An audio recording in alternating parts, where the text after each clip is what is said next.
hone in on the question and matter of voice, because you're a writer, and that's very much a profession of voice. And connecting back to what you were saying earlier about feminism, well, you were quoting the famous quote that feminism is the radical notion that women are people.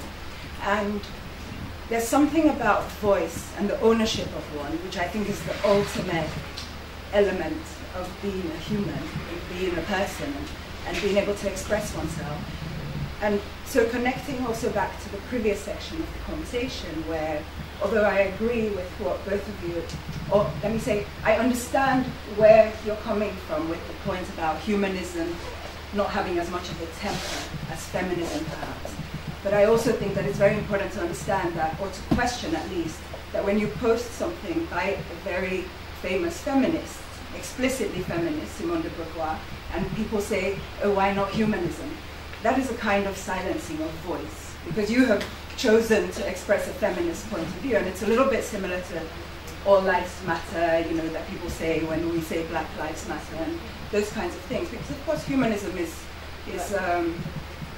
essential, but it's not free of problem in itself. It comes from a very bourgeois, elite Western history, which has in its character to exclude women, and especially African women or women of color.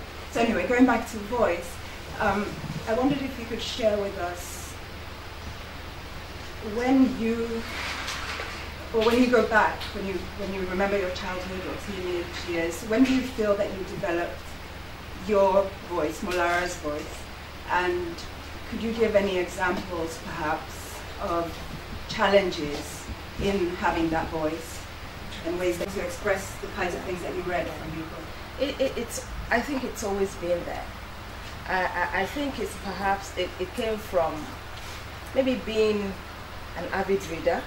Reading a lot as a young person, you're exposed to a lot of ideas, and you're exposed to this world of the imagination and the consciousness that I can express, and you start to name, you start to define and to give name to experiences.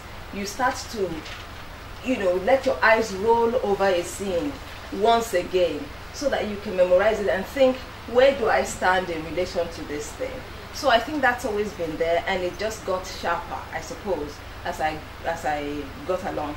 But sometimes it works, sometimes, well, of course, it's allowed me to be able to write this and so many other things, but there are times that it gets me in trouble in Nigerian society, because people don't, challenging ways of thinking, it's just not tolerated here.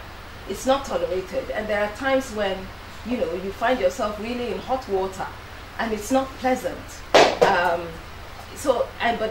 But hopefully by now, I'm pretty much set in my ways. I pretty much know where I stand on most issues, and so I'm not going to change anymore. So I just trudge along. I think that's it. Yeah. Thank you.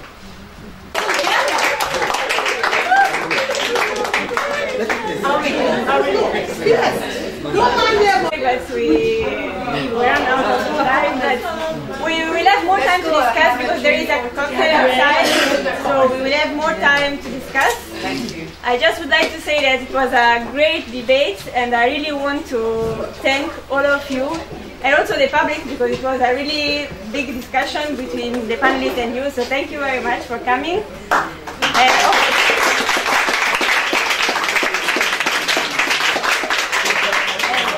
Of course, the debate is open, and I think it will never be closed, but the important thing is that we are here today, we are here also to create a little bit of awareness about the issues concerning women, and I think the common ground of all your discourses and the different panelist discussion is that there is a social order to be challenged.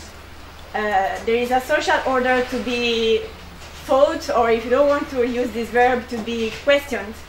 And so this is, I think, the common ground of all these different positions. So now I will leave the stage to Aurelian to close, and then we will enjoy all together a cocktail outside. And we have selected some books by women and on women outside, so you can have a look if you are interested. Thank you very much.